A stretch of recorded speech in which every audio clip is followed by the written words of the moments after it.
नमस्कार दोस्तों, स्वागत है आपके YouTube चैनल एग्जाम स्टडी में। इस वीडियो में हम केंद्रीय मंत्रिपरिषद की बात करेंगे। केंद्रीय मंत्रिपरिषद से जितने संबंधित पहले तो डिस्क्रिप्शन उसका देखेंगे क्या क्या चीज़ें हैं। उसके बाद उससे संबंधित जितने भी क्वेश्चन प्रीवियस ईयर में पूछेंगे उन सभी क्वेश्चन को उनका डिस्क्रिप्शन वाइज देखते हुए चलेंगे। अभी तक मैंने आपको राष्ट्रपति उपराष्ट्रपति तक आपको बता दिया है, यानी कि आपका पहला तो उच्च संवैधानिक विकास हो गया।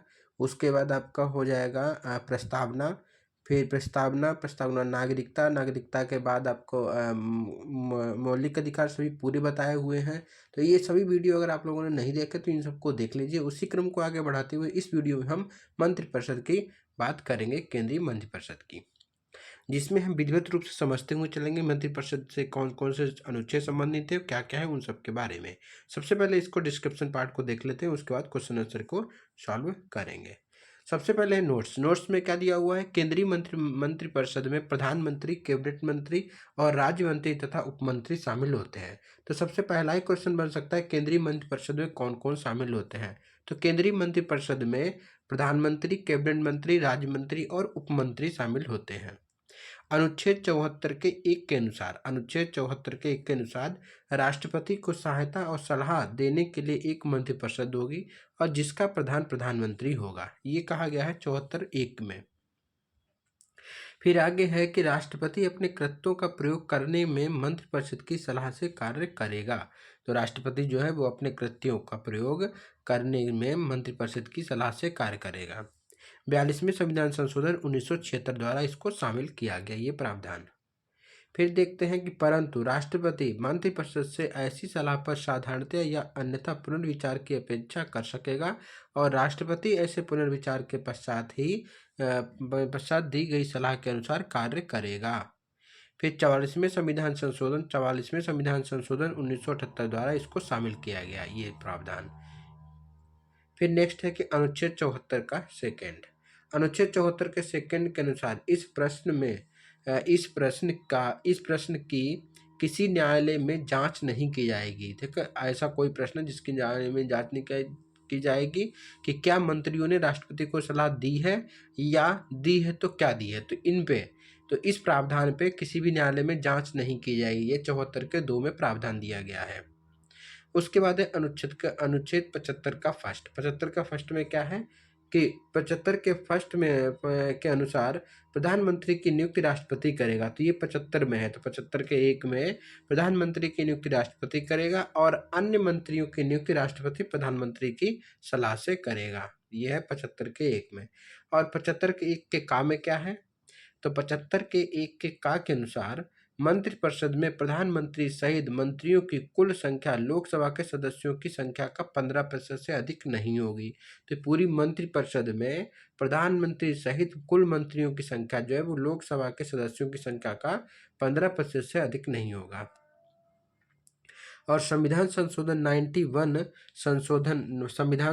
जो है वो 91वां संविधान संशोधन 2003 द्वारा उपयुक्त प्रावधान को शामिल किया गया था। तो ये 15% वाली शर्त है, ये 91 में संविधान संशोधन अधिनियम 2003 में इसको शामिल किया गया है। अब देखते हैं अनुच्छेद 75 का 2। तो अनुच्छेद 75 के 2 के अनुसार मंत्री राष्ट्रपति के पश्चात पर्यंत अपना पद धारण करते हैं। तो 75 के 2 में क्या प्रावधान है, जो मंत्री होते हैं वो राष्ट्रपति के पश्चात पर्यंत अपना पद धारण करते हैं। नेक्स्ट है कि 75(3। तो 75(3) के अनुसार मंत्रिपरिषद लोकसभा के प्रति सामूहिक रूप से उत्तरदायी होती है। तो अनुच्छेद 75 के 3 के अनुसार जो मंत्रिपरिषद होती है वो लोकसभा के प्रति सामूहिक रूप से उत्तरदायी होती है। संविधान में मंत्रिमंडल शब्द का प्रयोग अनुच्छेद 352 के खंड 3 में किया गया है। तो संविधान में मंत्रिमंडल का जो प्रयोग है वो केवल 352 के खंड 3 में किया गया है। ये भी आप याद रखिए, क्वेश्चन यहाँ से पूछा जाता है। नेक्स्ट है कि कैबिनेट या मंत्रिमंडल प्रधानमंत्री सहित कैबिनेट स्तर के मंत्रियों की परिषद होती है। मंत्रीय उत्तरदायित्व के कारण अधिकारी अनमता के सिद्धांत से संरक्षित रहते हैं और अधिकारियों के द्वारा किए गए कार्यान्वयन की जिम्मेदारी अंतिम रूप से मंत्री की होती है। फिर देखते हैं केंद्रीय कैबिनेट सचिवालय सीधे प्रधानमंत्री के अधीन होता है। तो केंद्रीय कैबिनेट सचिवालय जो होता है वो सीधे प्रधानमंत्री के अधीन होता है और इसका प्रशासनिक प्रमुख कैबिनेट सचिव होता है जो सिविल सर्विसेज बोर्ड का प्रधान अध्यक्ष भी होता है। तो कैबिनेट जो केंद्रीय कैबिनेट सचिवालय जो कि सीधे प्रधानमंत्री के अधीन होता है, इसका जो प्रशासनिक प्रमुख होता है वो होता है कैबिनेट सचिव जो कि सिविल सर्विसेज बोर्ड का भी अध्यक्ष होता है। नेक्स्ट देखते हैं 75 के 5 के अनुसार। तो 75 के 5 के अनुसार कोई भी मंत्री जो निरंतर 6 माह की अवधि तक संसद की किसी बैठक का सदस्य नहीं है और उस अवधि की समाप्ति पर मंत्री नहीं रहेगा। तो ये दिया गया है 75 के 5 में। 75 के 5 में प्रावधान है कि कोई भी मंत्री जो निरंतर 6 माह की किसी अवधि तक संसद के किसी सदन का सदस्य नहीं है और उस अवधि की समाप्ति पर मंत्री नहीं रहेगा। फिर नेक्स्ट है कि प्रधानमंत्री तथा अन्य मंत्रियों को शपथ राष्ट्रपति दिलाता है। तो प्रधानमंत्री तथा अन्य मंत्रियों को शपथ जो है वो राष्ट्रपति दिलाता है और प्रधानमंत्री अपना त्यागपत्र राष्ट्रपति को देता है। तो प्रधानमंत्री जो होता है वो अपना त्यागपत्र किसको देगा? तो राष्ट्रपति को देता है। ये भी आप लोग याद रखिए।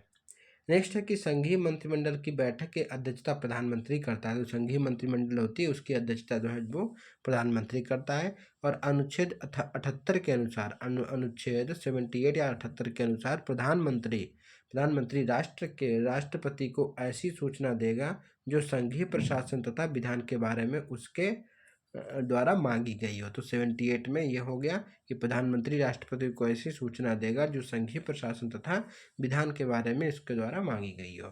नेक्स्ट है कि 15 अगस्त सन 1947 को केंद्र में मंत्रालयों की संख्या 18 थी और वर्तमान में केंद्र में मंत्रालयों की संख्या 51 हो गई। तो ये भी याद रखिए 1947 में केंद्र में मंत्रालयों की संख्या 18 थी और वर्तमान में 51 हो गई। तो इस प्रकार से ये मैंने पूरा नोट्स आपको बता दिया। अब चलते हैं प्रश्न और उत्तर की तरफ। प्रश्न और उत्तर में सबसे पहला देखते हैं। सबसे पहला प्रश्न है कि निम्नलिखित कथनों पर विचार कीजिए और नीचे दिए गए कूट का सही उत्तर चुनिए। पहला है कि संघ की कार्यपालिका शक्ति प्रधानमंत्री में निहित होती है। तो आपको यहीं से गलत हो जाएगा। अगर आपने कार्यपालिका वाला पूरा वीडियो वो कार्यपालिका बोल रहा हूँ कि राष्ट्रपति उपराष्ट्रपति वाले पूरे वीडियो देखें तो वहाँ से मैंने स्पष्ट किया हुआ है। अगर वो वीडियो आप लोगों ने नहीं देखे तो उनको देख लीजिए। उसी क्रम को आगे बढ़ाते हुए इस वीडियो को देखना है क्योंकि वहीं से सब चीज़ें जुड़ी हुई हैं धीरे धीरे। तो बिल्कुल क्रम से बता रहा हूँ, इसीलिए क्रम से करवा रहा हूँ। एक एक चैप्टर को बहुत ध्यान से करवा रहा हूँ। तो इसको देखना, आप वीडियो को पूरा देखिए क्योंकि आप लोग आधा वीडियो देखते हैं उसके बाद छोड़ देते हैं। जब तक वीडियो को पूरा नहीं देखेंगे चीज़ें समझ में नहीं आएंगी। ठीक है, तो इसलिए वीडियो को पूरा देखिए विधिवत रूप से, आपको चीज़ें बारीकी से समझ में आएंगी हर एक चीज़। ठीक है, देखते हैं। तो इसमें क्या है कि संघ की कार्यपालिका शक्ति प्रधानमंत्री में नहीं राष्ट्रपति में निहित होती है। पहला गलत हो गया आपका। दूसरा, एक प्रधानमंत्री की नियुक्ति राष्ट्रपति द्वारा की जाती है, बिल्कुल सही है। तो ये आपका बिल्कुल सही हो गया। तीसरा है कि प्रधानमंत्री मंत्रिपरिषद के प्रधान होता है, बिल्कुल सही है। प्रधानमंत्री जो होता है मंत्रिपरिषद के प्रधान होते हैं, सही है। नेक्स्ट है कि यह आवश्यक नहीं है कि नियुक्ति के समय प्रधानमंत्री संसद के किसी सदन का सदस्य हो। ये भी सही है, आवश्यक नहीं है कि जिसके समय नियुक्ति हुई है उस समय बस प्रधानमंत्री संसद के किसी सदन के सदस्य हो। तो ये कोई जरूरी नहीं है, 6 महीने के अंदर सदस्यता ले ली जाती है। अब इसका एक्सप्लेनेशन देख लेते हैं।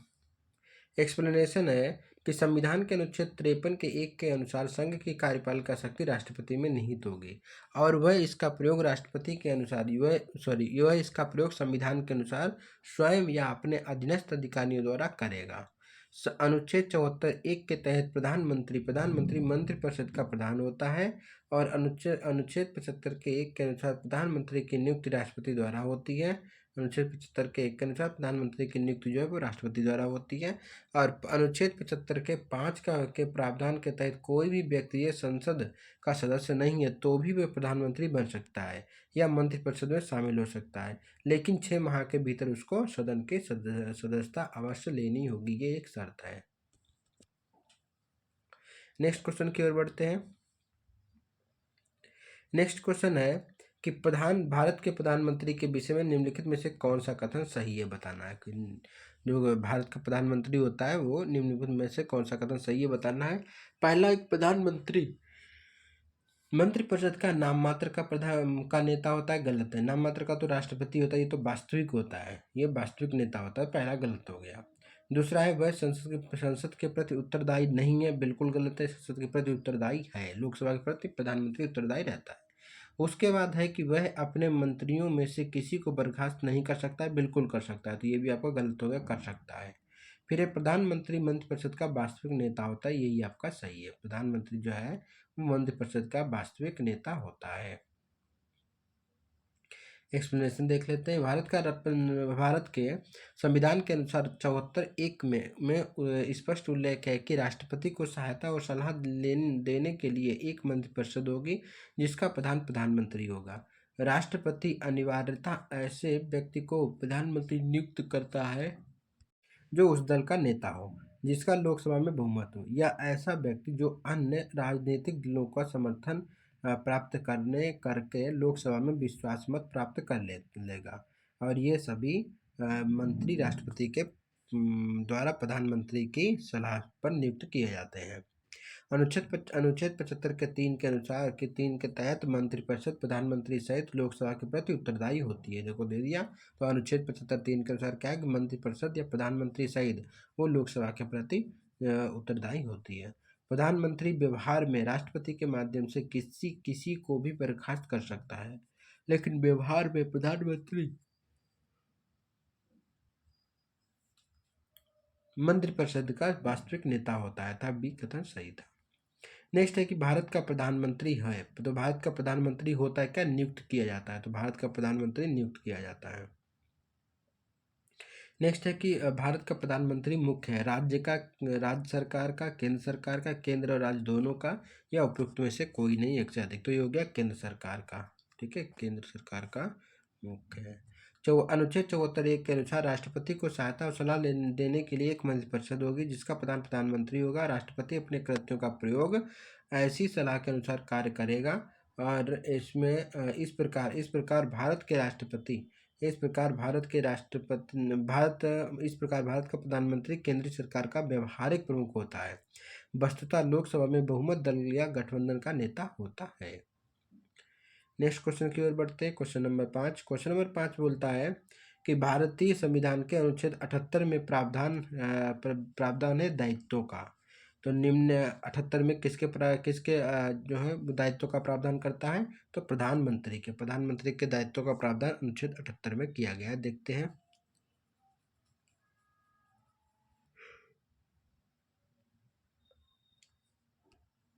भारतीय संविधान के अनुच्छेद 78 में प्रधानमंत्री के दायित्व का प्रावधान है। इसके तहत प्रधानमंत्री का यह कर्तव्य होगा कि वह पहला क्या है कि वह संघ के कार्यपालक के प्रशासन संबंधी और विधान विषयक प्रस्तावनाओं संबंधी मंत्रिपरिषद के सभी विनिश्चित राष्ट्रपति को संसूचित करें। पहला ये हो गया। दूसरा है कि संघ के कार्यपालक के प्रशासन संबंधी और विधान विषयक प्रस्तावनाओं सहित जो जानकारी राष्ट्रपति मांग दे वह दे। और तीसरा है कि किसी विषय को जिस पर किसी मंत्री ने विनिश्चय कर दिया है किंतु मंत्रिपरिषद ने विचार नहीं किया है, राष्ट्रपति द्वारा अपेक्षा किए जाने पर परिषद के समक्ष विचार के लिए रखें।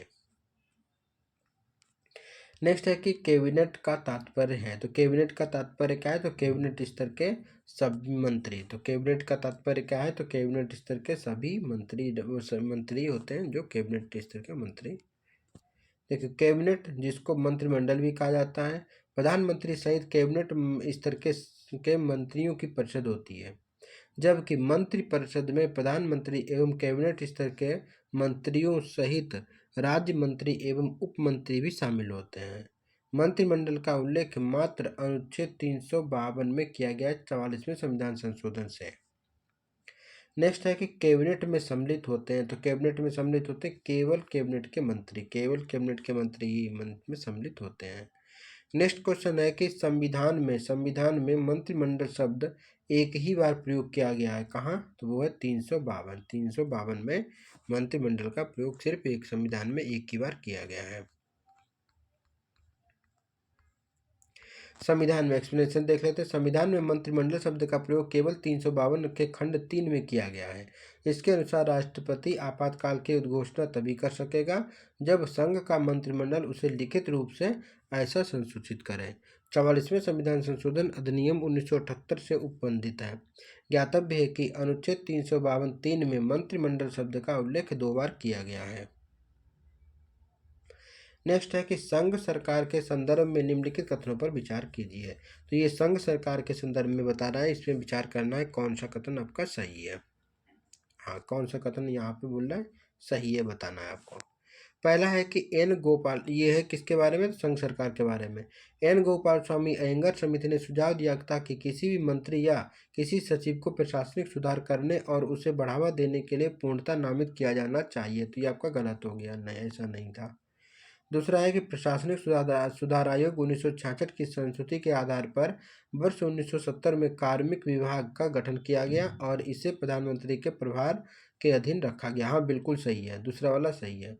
तो प्रशासनिक सुधार आयोग 1966 की संस्तुति के आधार पर 1970 में एक कार्मिक विभाग का गठन किया गया और इस कार्मिक विभाग का गठन जो है वो प्रधानमंत्री के अधीन रहेगा। तो 1970 में जो कार्मिक आया था उसको।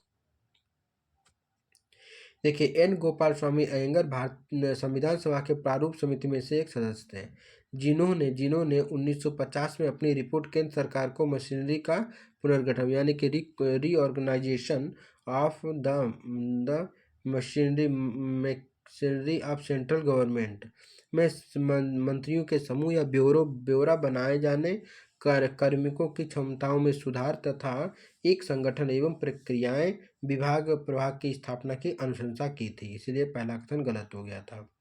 दूसरा था प्रशासनिक सुधार आयोग 1966 ने 1969 में भारत सरकार की मशीनरी पर एक रिपोर्ट में प्रधानमंत्री के प्रत्यक्ष प्रभार के तहत एक पृथक कार्मिक विभाग के गठन की अनुशंसा की थी। तदनुसार अगस्त 1970 में नए कार्मिक विभाग का गठन कैबिनेट सचिवालय के तहत किया गया था, जो कि प्रधानमंत्री के ही प्रभार से में होता है। फरवरी 1973 में इसे कार्मिक और प्रशासनिक सुधार विभाग के रूप में परिवर्तित किया गया है। अप्रैल 1977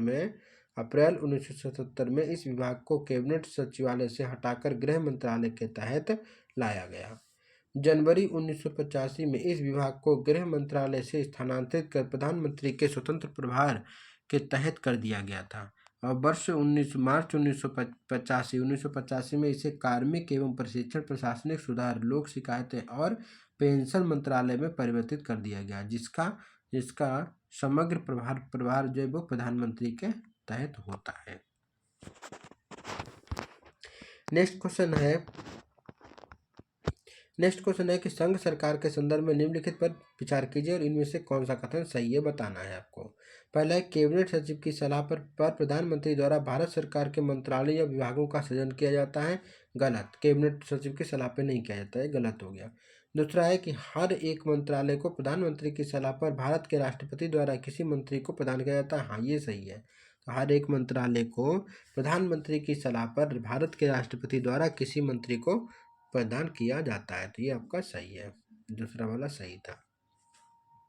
एक्सप्लेनेशन देख लेते हैं कि कैबिनेट सचिव, जो कि कैबिनेट सचिवालय का प्रमुख होता है, जो सिविल सर्विसेज बोर्ड का पदेन अध्यक्ष भी होता है, मंत्रालयों की विभिन्न गतिविधियों के बारे में एवं कार्य संचालन संबंधी नियमों के बारे में जानकारी प्राप्त करना इसका कार्य होता है। भारत सरकार कार्य आवंटन नियम 1961 के तहत सरकार के मंत्रालय या विभाग राष्ट्रपति द्वारा प्रधानमंत्री की सलाह पर सृजित किए जाते हैं। प्रधानमंत्री की सलाह पर भारत के राष्ट्रपति द्वारा किसी मंत्री को नियुक्त किया जाता है तथा मंत्रालय या विभागों का बंटवारा भी राष्ट्रपति प्रधानमंत्री की सलाह से ही करता है। इसलिए कथन पहला गलत था, दूसरा सही था। नेक्स्ट है कि संसदीय शासन में वास्तविक कार्यपालिका शक्ति किसके पास निहित है, तो वास्तविक है प्रधानमंत्री के पास निहित है। भारतीय संविधान के अनुसार प्रधानमंत्री का पद बहुत महत्वपूर्ण होता है। संसदीय व्यवस्था में राष्ट्रपति केवल नाम मात्र का कार्यकारी प्रमुख होता है तथा वास्तविक कार्यकारी शक्ति प्रधानमंत्री के पास होती है। अनुच्छेद 74(1) के अनुसार राष्ट्रपति को सहायता और सलाह देने के लिए एक मंत्रिपरिषद होगी, जिसका प्रधान प्रधानमंत्री होगा, और राष्ट्रपति अपने कृत्यों का प्रयोग ऐसे करने में ऐसी सलाह के अनुसार कार्य करेगा। नेक्स्ट देख लेते हैं कि निम्नलिखित कथन पर विचार कीजिए और इनमें से कौन सा कथन सही है आपको बताना है। पहला है कि राष्ट्रपति भारत सरकार का कार्य अधिक सुविधापूर्वक किए जाने के लिए और मंत्रियों में उक्त कार्य के आवंटन के लिए नियम बनाएगा, तो ये बिल्कुल सही है। दूसरा है भारत सरकार के समस्त कार्यपालक कार्यवाहियां प्रधानमंत्री के नाम से कहीं जाएंगी, बिल्कुल बिल्कुल गलत है, ये राष्ट्रपति के नाम से की जाएंगी, तो ये इसीलिए गलत हो गया।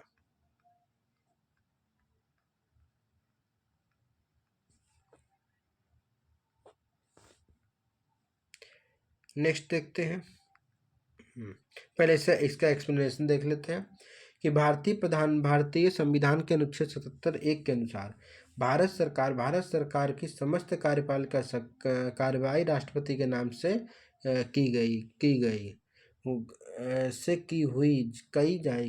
जाएगी। तो 77 में ऐसा प्रावधान है कि जितने भी कार्य होंगे भारत सरकार के वो सब राष्ट्रपति के नाम से किए जाएंगे।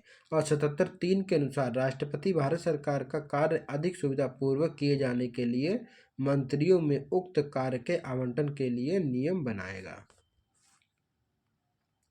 नेक्स्ट क्वेश्चन है, नेक्स्ट है कि यदि भारत के प्रधानमंत्री संसद के उच्च सदन के सदस्य हैं तो वे क्या अविश्वास प्रस्ताव की स्थिति में अपने पक्ष में वोट नहीं डाल सकते, तो ये कथन सही है।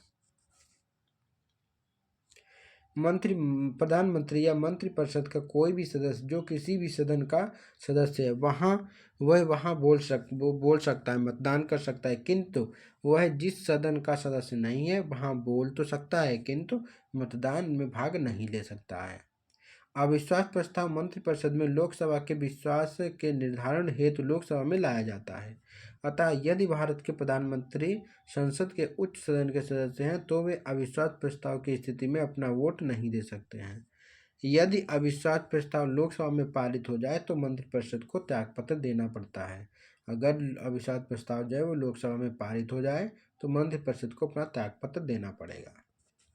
नेक्स्ट क्वेश्चन है कि भारतीय संविधान के निम्नलिखित प्रावधानों में से कौन सा प्रावधान मंत्रिपरिषद की नियुक्ति और पदच्युत की विवेचना करता है, तो ये करता है अनुच्छेद 75। भारतीय संविधान के अनुच्छेद 75 मंत्रिपरिषद की नियुक्ति एवं पदच्युत की विवेचना करता है। अनुच्छेद 75(1) के अनुसार प्रधानमंत्री की नियुक्ति राष्ट्रपति करेगा और अन्य मंत्रियों की नियुक्ति राष्ट्रपति प्रधानमंत्री की सलाह पर करेगा, ये 75(1) में ऐसा वर्णित किया गया है। नेक्स्ट है कि 75(2) के अनुसार मंत्री राष्ट्रपति के पश्चात पर्यंत पद धारण करते हैं, ये 75(2) में ये प्रावधान दिया हुआ है। अब आपको कमेंट बॉक्स में बताना 75(3) में क्या प्रावधान है। 75(3) में प्रावधान क्या है मैं आपको बता चुका हूँ, इसको आप कमेंट बॉक्स में लिख दीजिए, एक लाइन में बताइए 75(3) किससे संबंधित है। नेक्स्ट क्वेश्चन है कि आमतौर पर भारत के प्रधानमंत्री होते हैं, तो ये होते हैं लोकसभा के सदस्य। आमतौर पर तो लोकसभा के सदस्य होते हैं, लेकिन कभी कभी राज्यसभा के सदस्य बना दिए जाते हैं। तो संविधान के अनुसार प्रधानमंत्री दोनों सदनों में से किसी का भी सदस्य हो सकता है। आमतौर पर वो लोकसभा का सदस्य होता है क्योंकि वह लोकसभा जनता के प्रत्यक्ष रूप से निर्वाचित निकाय है और वह लोकतांत्रिक ढंग से निर्वाचित सरकार का प्रतिनिधित्व करता है। फिर भी राज्यसभा से प्रधानमंत्री बनाए जाने पर कोई प्रतिबंध नहीं है, लेकिन ज़्यादा लोकतांत्रिक यही है कि वो लोकसभा का सदस्य हो।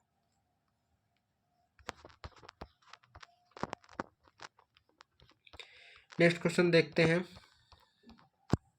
कि भारत के प्रधानमंत्री की नियुक्ति के समय पहला है कि जरूरी नहीं है कि वह संसद के दोनों सदनों में से किसी एक का रूप से सदस्य हो, किसी एक का आवश्यक रूप से सदस्य हो, परंतु उसे 6 माह के अंदर आवश्यक रूप से दोनों में से किसी एक सदन की सदस्यता लेनी चाहिए। सही था कथन, ये सही है। फिर है कि दूसरा, जरूरी नहीं है कि वह संसद के दोनों सदनों में से किसी एक का आवश्यक रूप से सदस्य हो, परंतु उसे 6 माह के अंदर लोकसभा के सदस्य, लोकसभा नहीं किसी भी सदन के लिए, चाहे लोकसभा चाहे राज्यसभा, 6 महीने के अंदर किसी भी सदन की सदस्यता जरूरी होती है। तो इसलिए ये गलत हो गया। तीसरा गलत क्यों था? क्योंकि संसद के दोनों सदनों में से एक का आवश्यक रूप से सदस्य हो रहा, तो ये गलत हो गया।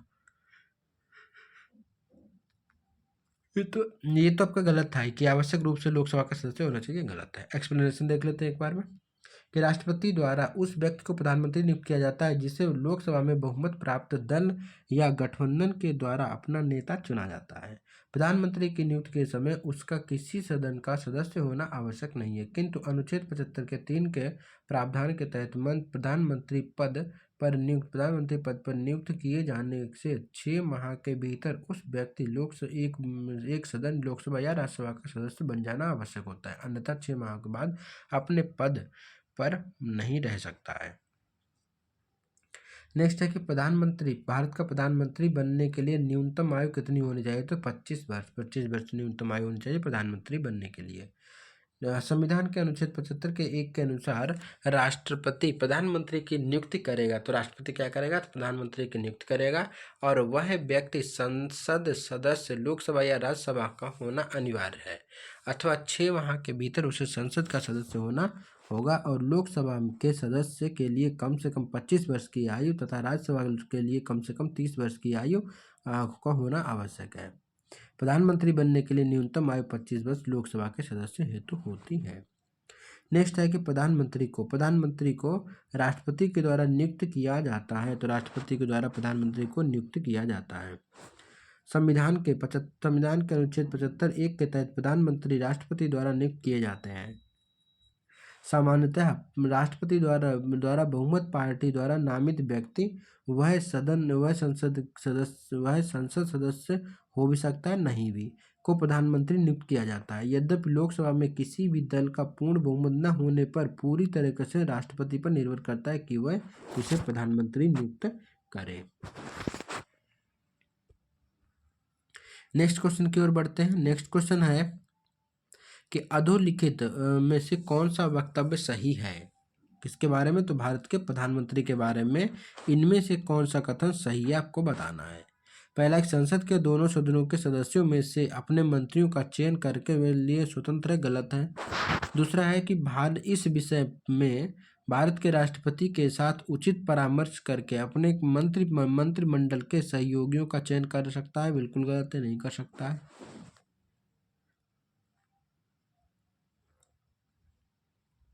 अब तीसरा है कि अपने मंत्रिमंडल के मंत्री के रूप में काम करने के लिए व्यक्तियों का चयन करने में पूर्णतः स्वविवेक का प्रयोग करता है। हाँ, ये बिल्कुल सही है। फिर है कि वह अपने मंत्रियों के सहयोगियों का चयन करने में सीमित शक्तियां रखता है, क्योंकि स्वविवेक प्रयोग की शक्ति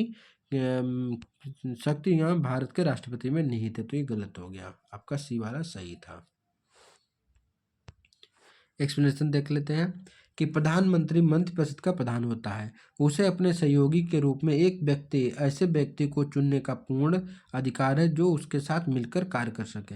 इस प्रकार मंत्रियों के चयन में वह स्वविवेक का प्रयोग करता है। वह संसद के बाहर के व्यक्ति को भी मंत्री बना सकता है, परंतु उस मंत्री को 6 माह के अंदर संसद सदस्य बनना अनिवार्य होता है। ऐसा न होने पर उसे 6 माह के पश्चात मंत्रिपद से पदच्युत या पद से मुक्त हो जाता है। ये भी 75 के 5 में ऐसा प्रावधान है।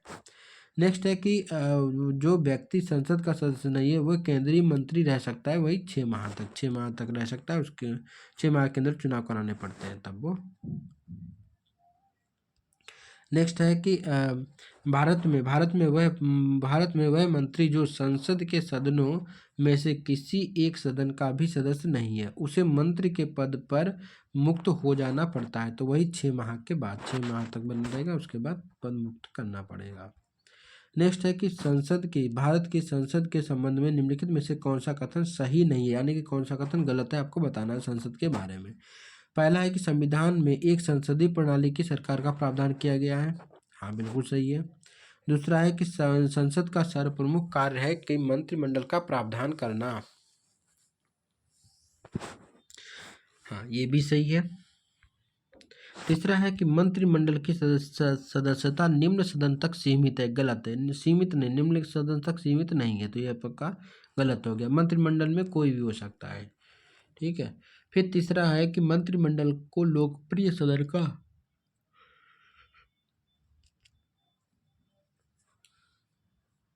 में बहुमत में विश्वास प्राप्त है, तो ये आपका सही है, तो इसीलिए सी वाला गलत था।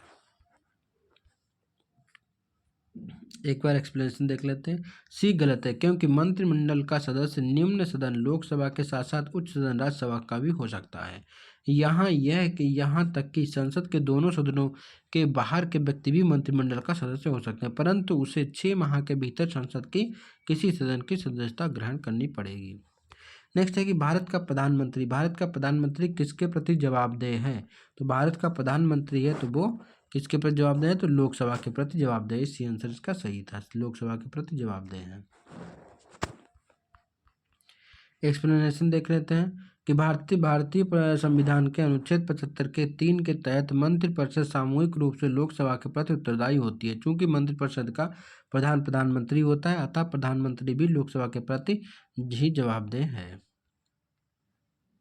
नेक्स्ट है कि मंत्रिपरिषद सामूहिक रूप से उत्तरदायी होती है। तो मंत्रिपरिषद सामूहिक रूप से लोकसभा के प्रति उत्तरदायी होती है, लोकसभा के प्रति उत्तरदायी होती है, और एक संवैधानिक बाध्यता के अंतर्गत और अनुच्छेद 75 के 3 के अंतर्गत में प्रावधान किया गया है कि जो मंत्रिपरिषद है वो सामूहिक रूप से लोकसभा के प्रति उत्तरदायी होती है। 1, 2, 3 इसके कथन सही है।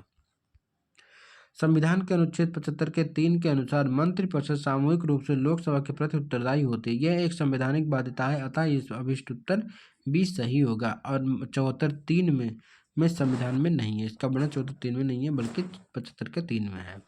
नेक्स्ट है कि मंत्रिपरिषद उत्तरदायी होती है, तो यहाँ पे स्टार लगा हुआ है। तो मंत्रिपरिषद उत्तरदायी होती है किसके प्रति? यहाँ संसद के प्रति होना चाहिए, लोकसभा अगर होता तो सही होता।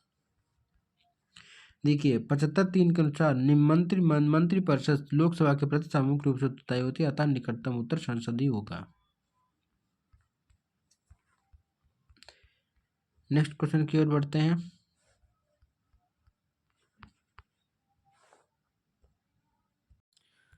नेक्स्ट है कि मंत्रिपरिषद किसके प्रति उत्तरदायी होती है? तो यहाँ पर भी संसद ही होना चाहिए।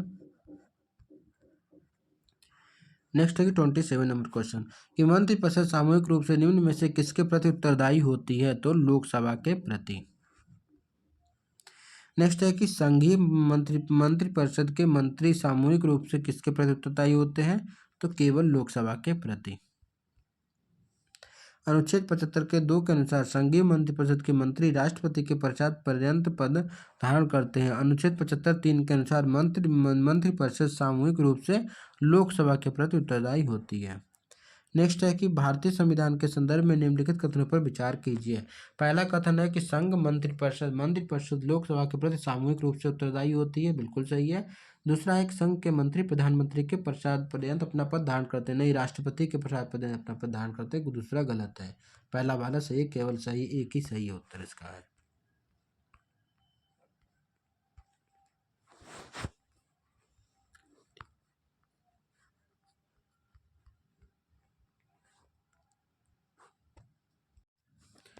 क्वेश्चन है कि कथन और कारण है। कथन है कि भारत संघ में मंत्रिपरिषद संयुक्त रूप से लोकसभा के और राज्यसभा दोनों के प्रति उत्तरदायी होती है। गलत है, क्योंकि मंत्रिपरिषद केवल लोकसभा के प्रति उत्तरदायी होती है, तब सही होता है। पहला गलत हो गया।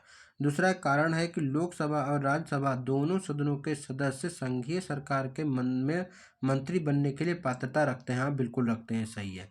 तो इसका कथन जो गलत है, कारण सही है, डी आंसर इसका सही होगा। कथन से गलत है, कारण सही है। एक्सप्लेनेशन देख लेते हैं कि संविधान के अनुच्छेद 75(3) के अनुसार संघीय मंत्रिपरिषद संयुक्त रूप से संसद के निम्न सदन यानी लोकसभा के प्रति उत्तरदायी होती है, ना कि राज्यसभा के प्रति, इसलिए उत्तर पहला गलत हो गया। नेक्स्ट है कि भारतीय संविधान के अनुसार मंत्रियों की नियुक्ति प्रधानमंत्री की सिफारिश पर राष्ट्रपति द्वारा की जाती है, और मंत्री पद धारण करने के लिए संसद के किसी भी सदन का सदस्य होना आवश्यक है। यदि ऐसा नहीं है तो अनुच्छेद 75 के 5 के अनुसार 6 माह के भीतर संसद के किसी सदन की सदस्यता प्राप्त करनी होगी। ये 75 के 5 में ऐसा प्रावधान किया गया। तो इस वीडियो में मैंने 30 क्वेश्चन कर लिए और एक्सप्लेनेशन कर लिए, क्योंकि वीडियो ज़्यादा लंबा हो जा रहा है। ठीक है, अब नेक्स्ट वीडियो में हम 31 नंबर क्वेश्चन से करेंगे, 31 से लेकर और करीब करीब 75 या 79 तक क्वेश्चन, तो उनको हम विधिवत रूप से एक और वीडियो में कर लेंगे, क्योंकि थोड़ा थोड़ा करते चलेंगे तो जल्दी हो जाएगा। ऐसे आप लोग पूरा वीडियो देखेंगे नहीं, ठीक है, क्योंकि पूरा वीडियो क्या होता है, ज़्यादा अगर लंबा होता है तो देखने में बोरियत महसूस होती है, तो इसीलिए पूरा ना देख के आप टुकड़ों टुकड़ों में देख के जल्दी कवर हो जाएगा, चीज़ें समझ में भी आएंगी और दिमाग में भी घुसेंगी। तो इसी क्रम को आगे बढ़ाते हुए हम नेक्स्ट वीडियो में बात करेंगे क्वेश्चन नंबर 31 से लेकर और 75 या 79 क्वेश्चन जितने भी, उन सब की बात हम एक वीडियो में और कर लेंगे। इस प्रकार से पूरा मंथ मेरा यहाँ से प्रधानमंत्री वाला चैप्टर खत्म हो जाएगा और उसके बाद हम शुरू करेंगे आगे का चैप्टर। ठीक है, मिलते हैं नेक्स्ट वीडियो में, तब तक के लिए धन्यवाद, नमस्कार। अगर आप चैनल पर नए हैं तो चैनल को सब्सक्राइब जरूर कर लीजिए। अगर आपको वीडियो अच्छा लगा हो तो वीडियो को लाइक जरूर कर दीजिए।